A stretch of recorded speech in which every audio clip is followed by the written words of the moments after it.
You're about to listen to a Metal Express Radio exclusive interview. Head on over to metalexpressradio.com for our latest rock and metal interviews. And while you're there, check out our web radio, read our reviews, and rock and metal news. Enjoy the interview. Hi, I'm joined today by Dave the Snake Sabo from Skid Row. Hi Dave, how are you doing? Good morning, I'm doing great, man. How are you? Very well, thank you, very well. Next month, you're over in the UK and Ireland for a run of 14 shows. Are you looking forward to getting back over here? Yeah, we absolutely are. As a matter of fact, it's probably our most expensive tour of UK and Europe that we've had in gosh, I want to say 20 years. For us, it really is. I mean, I'm looking.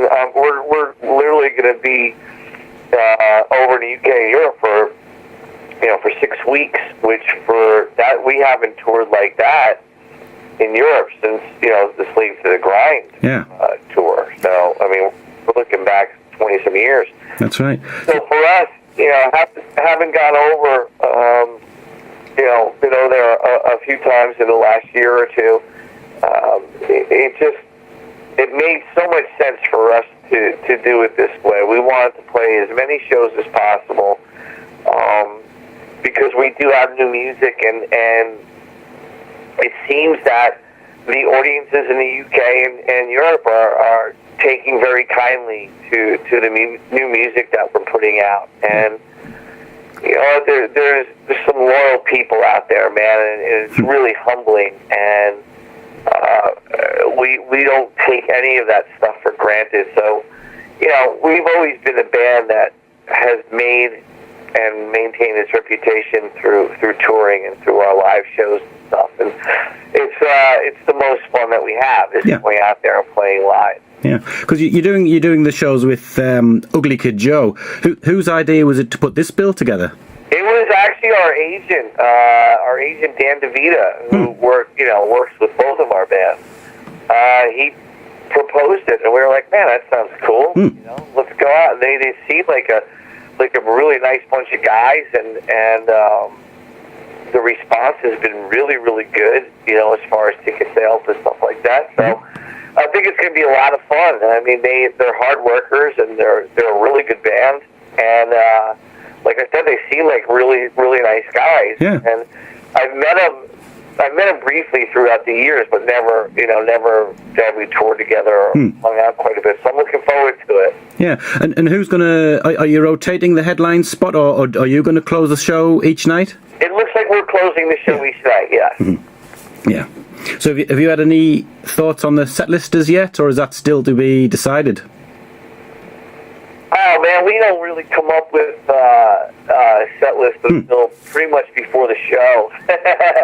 We just go in and we rehearse a bunch of songs, and we get some things together, segues and stuff like that work.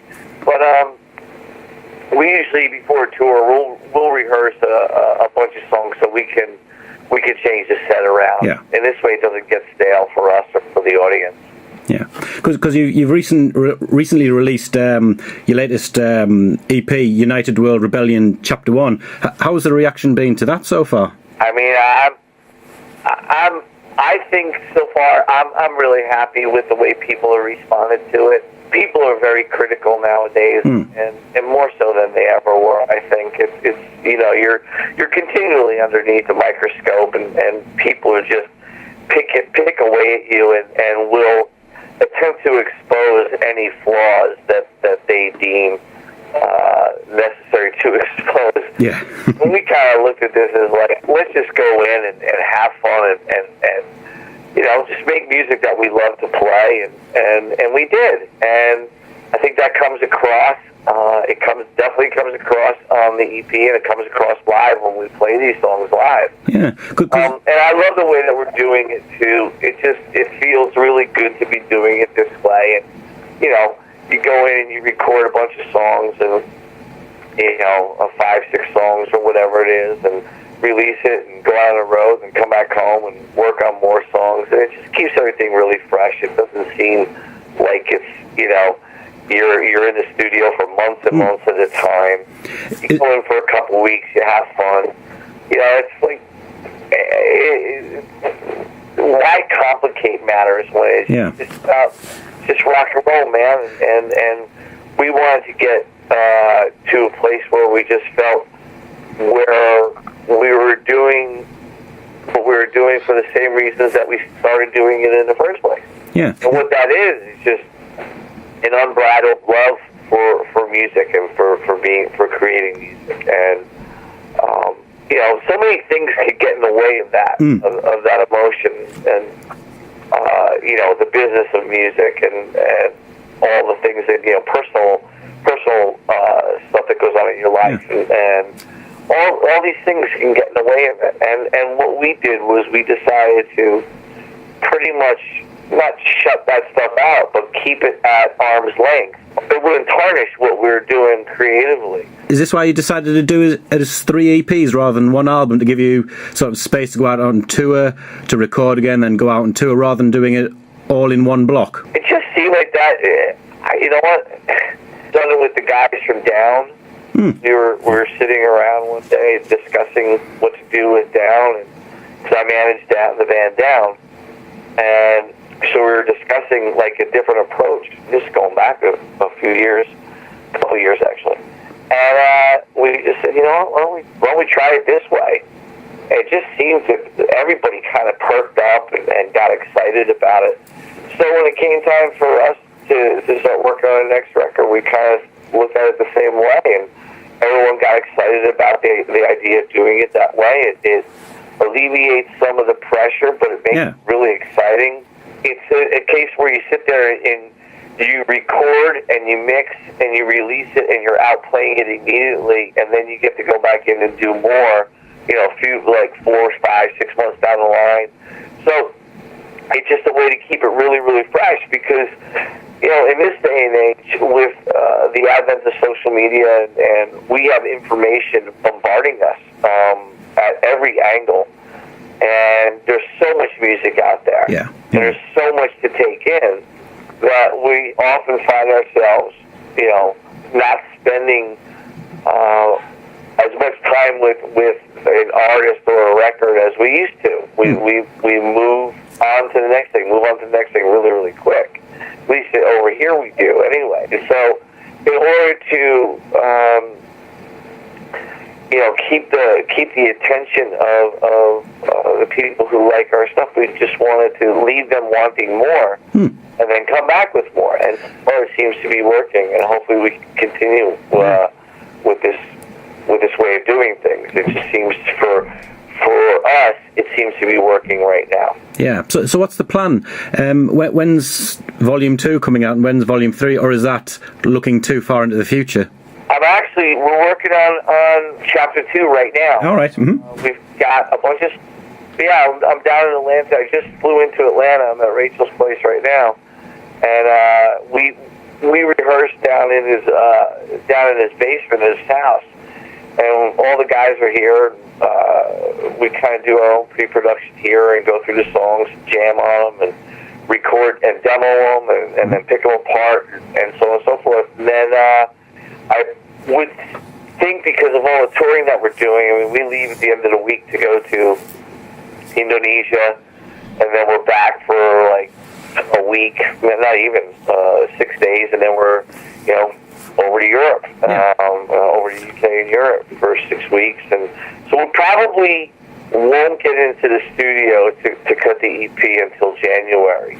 But, the turnaround process on this stuff is pretty fast. Yeah. Do you have any song titles ready yet, or is it just a little bit early yet? We got tons of song titles. Whether we're going to keep them or not remains to be seen. But we've got, like I said, we have a bunch of songs written right now. And, it's kind of strange.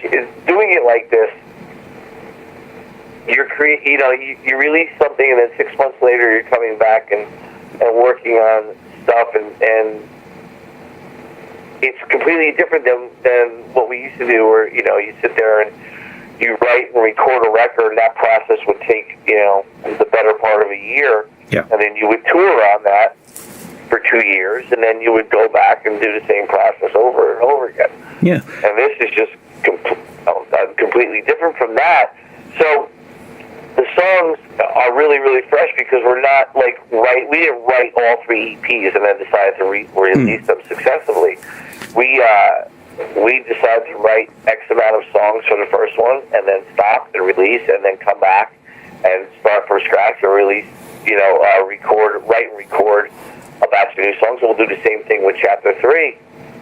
And so it keeps it really fresh, it keeps it really new and exciting, but yet there has to be a common thread that runs throughout all of it. So, we've written some stuff that we really like, but it doesn't work right now. Yeah. Might work down the line, but it just doesn't work right now. And that's cool. I like that. It means, we're pushing ourselves, we're being creative, we're not just writing a song for the sake of writing it and then putting it out there for the sake of putting it out. It's got to mean something. It's got to have substance, and it's got to mean something to the band and to our creative process.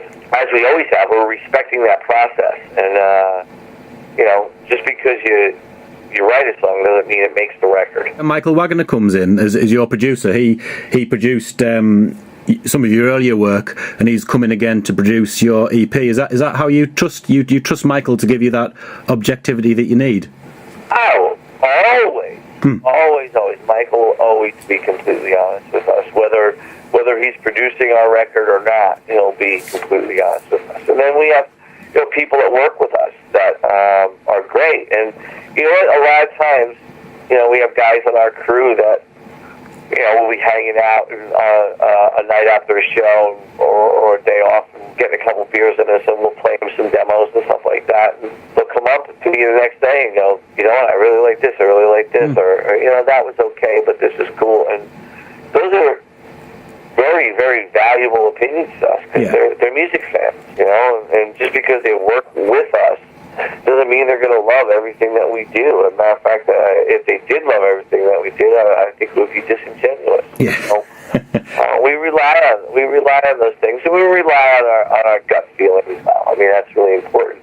We just don't want to be part of that trend of the way the music business, I believe, has been, for the last 10 years or so, where, I'm not saying everybody, there's been tremendous amount of great music that's come out. But the problem is that you had a business model that was geared not towards the consumer, but towards the executive. Yeah. And so the executives just want to put product out so they can get that $17 from the CD sale. And fans, and, kids, and teenagers and young adults, and college students, and people who work jobs for minimum wage who don't have expendable income, they felt like they were getting ripped off. They had to buy a CD of 12 songs, and only 2 songs they liked on it, and that's not cool. That sucks. So the kids, the young entrepreneurs of the world, the revolutionaries of the world, came up with a different way to do it, and it scared the shit out of the executives. It scared the shit out of the old guard, and rightfully so. And now we're in a situation where you buy what you love. Yeah.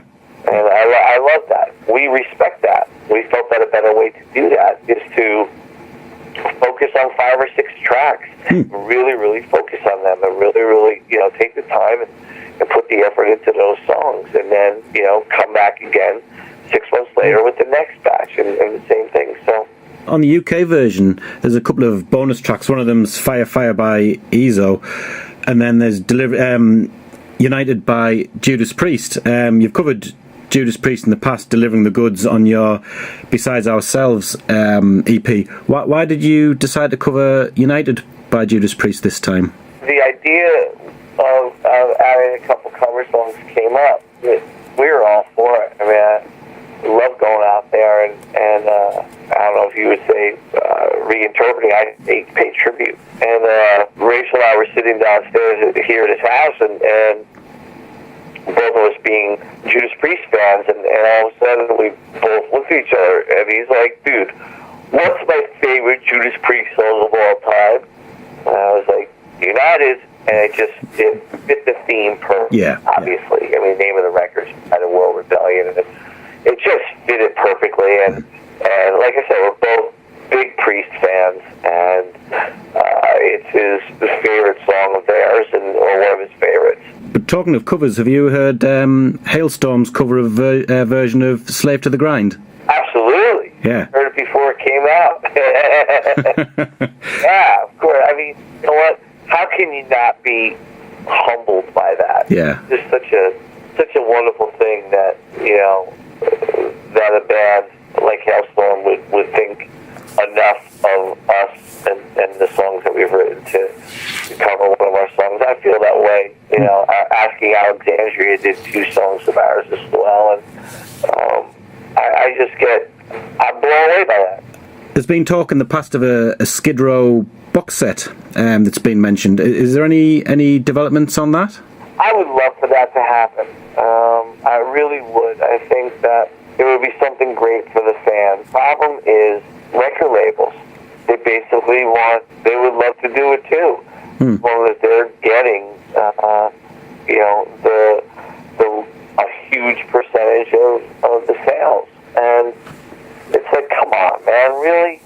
It's like we busted our ass for so many years, you know, with the original lineup and with this lineup that we have now, which has been in existence more than the original lineup. I mean, Johnny's been in the band 14 years. Yeah, since '99.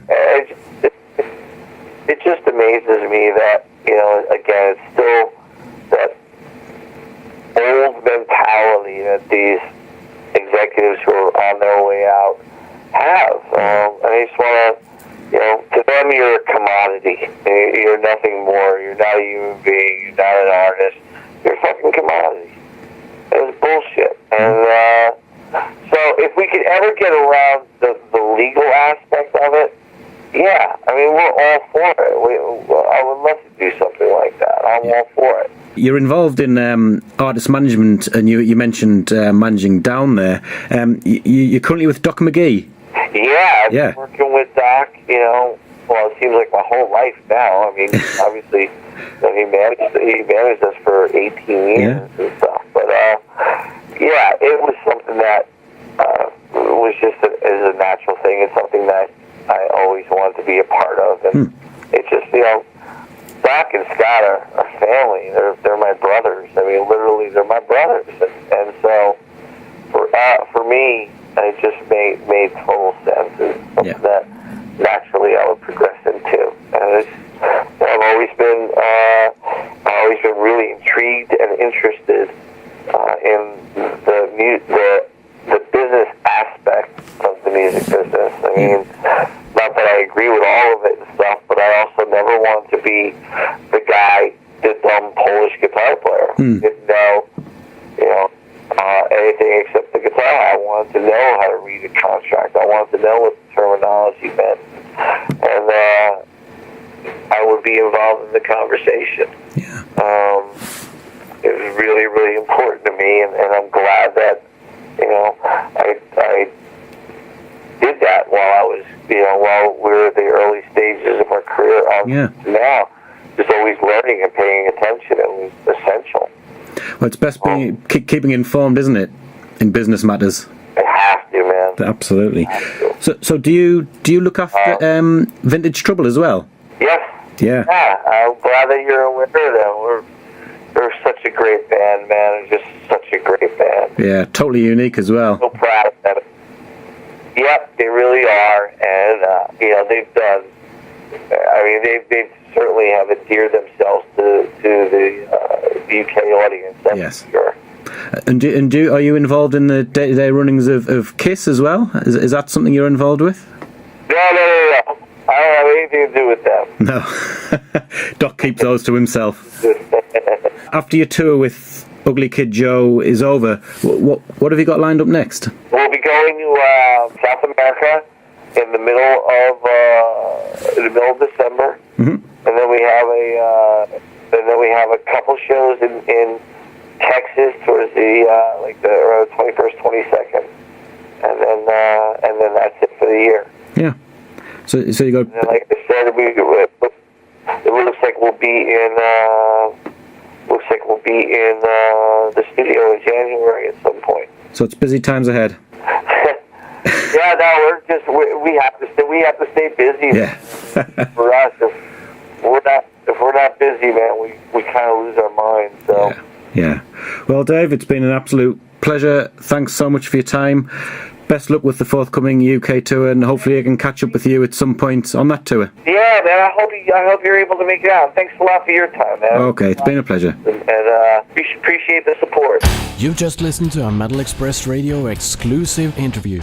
Head on over to metalexpressradio.com for our latest rock and metal interviews. And while you're there, check out our web radio, read our reviews, and rock and metal news.